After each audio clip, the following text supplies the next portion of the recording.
Herkese merhaba. Bugün yine bir kendi atölye aletini kendi yap projesiyle karşınızdayım. Bugünkü projemizde bir tane maket bıçağı yapacağız ama hemen önce hatırlatmalarımı yapmak istiyorum. Velespitlet'in bir tane Instagram hesabı var. O Instagram hesabını takip ederseniz beni çok mutlu edersiniz. Aynı zamanda bütçeniz doğrultusunda kanalıma destek olmak isteyenler için kanalımın katıl butonuna tıklayabilirsiniz. Aynı zamanda bu ve benzeri projelere ihtiyaç duyan arkadaşlar için iletişim bilgilerim yine videonun açıklamalar kısmında bulunuyor.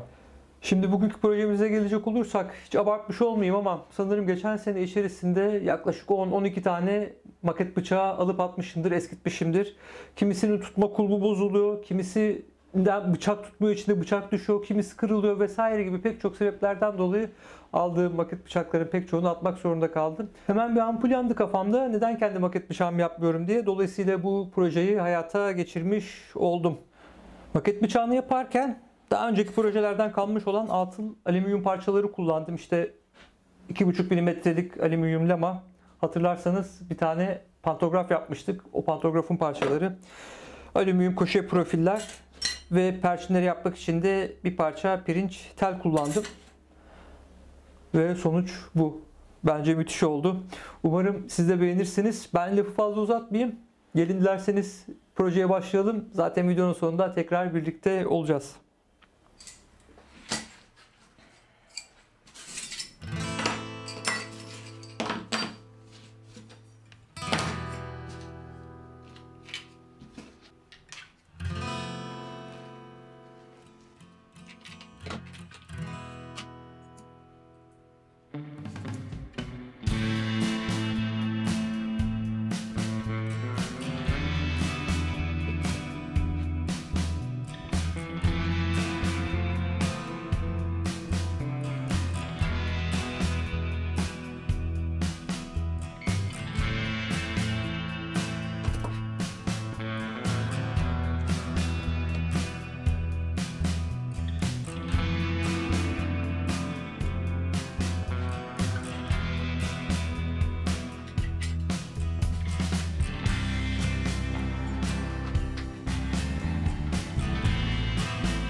Maket bıçağımızın ana gövdesinin parçaları bitti.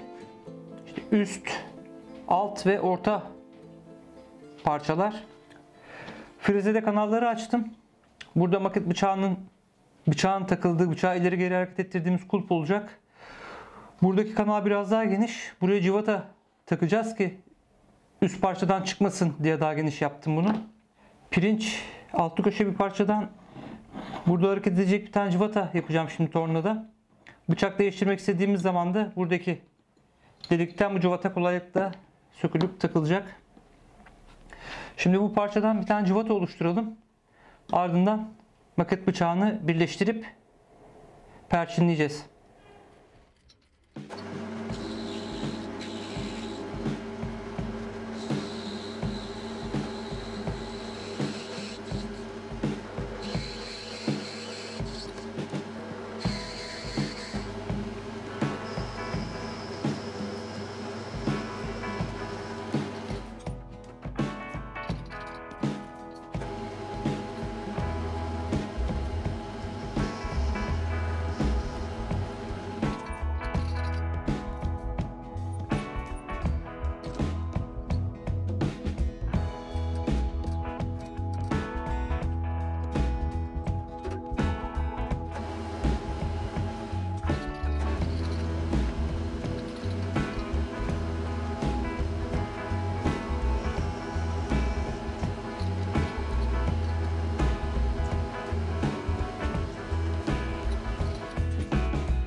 Birkaç saat süren sıkıcı eğleme işleminden sonra sonunda maket bıçağına benzemeye başladı. Şimdi sırada daha sıkıcı olan ve daha uzun sürecek olan zımparalama işlemi var.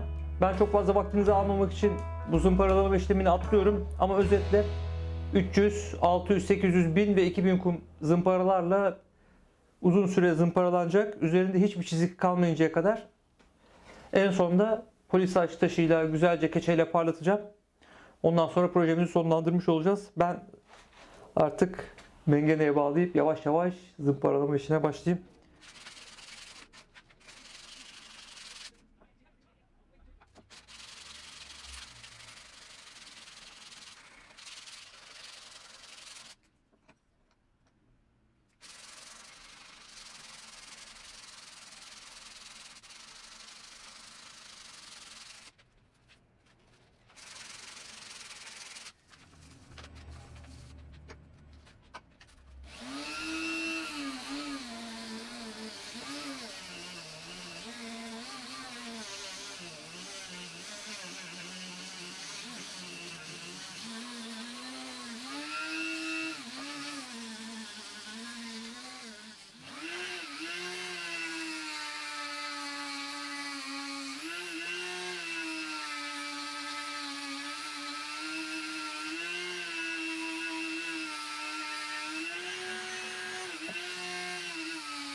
Gördüğünüz gibi projeyi başarılı şekilde bitirdim. Müthiş gözüküyor bence. Pırıl pırıl oldu. Kullanmaya kıyamayacağım.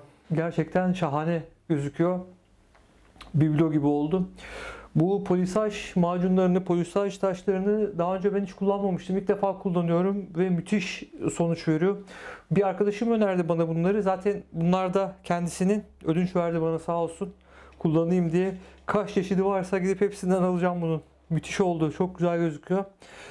Böylece bir kendin yap projesini de böyle tamamlamış olduk. Kendi atölye aletini kendin yap projesinde bu şekilde tamamlamış olduk. Beni her zamanki gibi yine sabırla izlediğiniz için teşekkür ederim. Kanalıma abone değilseniz lütfen abone olun.